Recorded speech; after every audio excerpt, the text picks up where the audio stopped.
104.7 IFM. Report!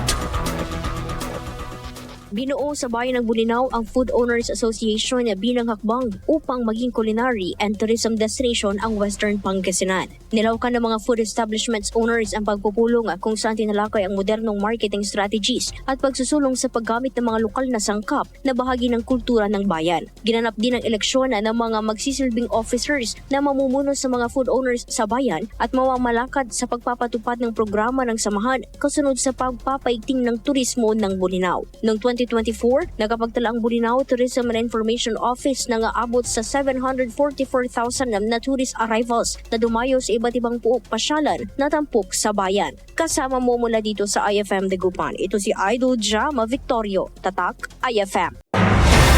IFM News. IFM News. IFM News.